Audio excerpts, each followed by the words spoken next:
அனைவருக்கும் வணக்கம். சிம்ம ராசிக்காரர்கள் எச்சரிக்கையுடன் இருக்க வேண்டிய சந்திராஷ்டம தினங்களாக மார்ச் 28, 29, 30 ஆகிய தேதிகள் எப்படி அமைய போகின்றன என்பதை ஆராய்ந்து பார்க்கும்போது சிம்மராசிக்காரர்கள் அதிக கவனத்துடனும் விழிப்புணர்வுடனும் இருக்க வேண்டிய நாட்களாக சந்திராஷ்டம தினங்கள் அமைகின்றன. ஏனென்றால் 28, 29, 30 ஆகிய தேதிகளில் அதிரடியான மாற்றம் உள்ளது. ஏனென்றால் 28ஆம் தேதியன்று 5 கிரகநிலைகள் ஒன்றாக இணைந்து அஷ்டமஸ்தானத்தில் சஞ்சரிக்க போகின்றன. 29ஆம் தேதியிலிருந்து தனியும் அங்கு இணைகிறார். எனவே 6 கிரகநிலைகள் அஷ்டமத்தில் அமரக்கூடிய இந்த தருணம் என்பது அதிக கவனமும் விழிப்புணர்வும் நிச்சயமாக சிம்மராசிக்காரர்களுக்கு மிகவும் முக்கியமாக தேவை என்பதை திட்டவட்டமாக உறுதிப்படுத்துகின்றன. அஷ்டமசனியின் ஆதிக்கம் துவங்கும் போது சந்திரனும் இந்த வேளையில் அஷ்டமத்தில் இருப்பதால் அதிக கவனமும் பொறுமையும் நிதானமும் மிக முக்கியமாக தேவை. சந்திர அஷ்டம தினங்கள்ல உணர்ச்சி வசப்படுவதற்கும் முன்கோபத்தின் காரணமாக பல்வேறு வகையான சங்கடங்களையும் மன வருத்தத்தையும் சிம்மராசிக்காரர்கள் உருவாக்கி கொள்வதற்கான சூழல் உருவாகலாம். எனவே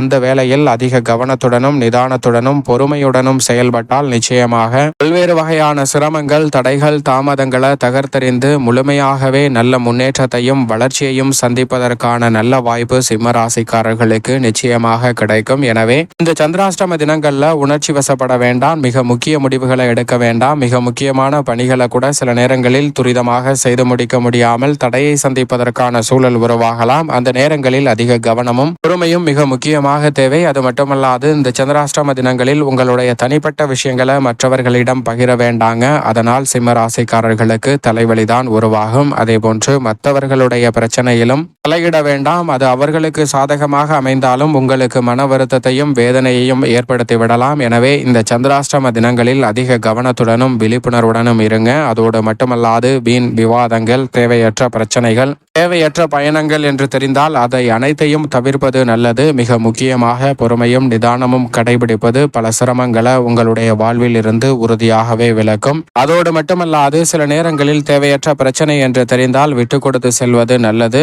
ஆனால் அதே சமயம் சில பிரச்சனைகளை விட்டு கொடுத்து நீங்கள் விலகி சென்றாலும் இந்த சந்திராஷ்டம தினங்களில் அந்த பிரச்சனைகள் உங்களை துரத்தி கொண்டு வந்து உங்கள் முன் நிற்பதோடு உங்களுக்கு பல சிரமங்களை ஏற்படுத்துவதற்கான வாய்ப்பையும் உருவாக்கும். எனவே அந்த நேரங்களிலும் பொறுமையாக இருந்தால் உறுதியாகவே சிம்மராசிக்காரர்களுக்கு நல்ல மாற்றம் நிறைவாக கிடைக்கும் என்பதை சந்திரன் அஷ்டமத்தில் இருந்து விலகும் போது நிச்சயமாக ஏற்படுத்தி கொடுப்பார். ஏனென்றால் 6 கிரக நிலைகள் அஷ்டமத்திற்கு வந்து விலகக்கூடிய ஒரு தருணமாக அமைய போகிறது. அதிக கவனமும் நிதானமும் நிச்சயமாக தேவை. மேலும் இந்த தருணத்தை சாதகமாக மாற்றிக்கொள்ள உறுதியாக சிம்மராசிக்காரர்கள் மார்ச் மாதம் 28, 29, 30 ஆகிய தேதிகளில் தினமும் காலை வேளையிலும் மாலை வேளையிலும் அருகாமையில் உள்ள ஆலயம் சென்று இறை வழிபாட்டை மேற்கொள்ளுங்கள். மிகப்பெரிய அளவிலான சிக்கல் தடைதாமதம் அத்தனையும் விலகி தங்களுடைய வாழ்வில் மகிழ்ச்சியும் இனிமையும் நிறைவாக கைகூடுவதற்கான நல்ல யோகமும் அதிர்ஷ்ட வாய்ப்புகளும் நிச்சயமாக உங்களை தேடி வரும் சிம்மராசிக்காரர்களுக்கு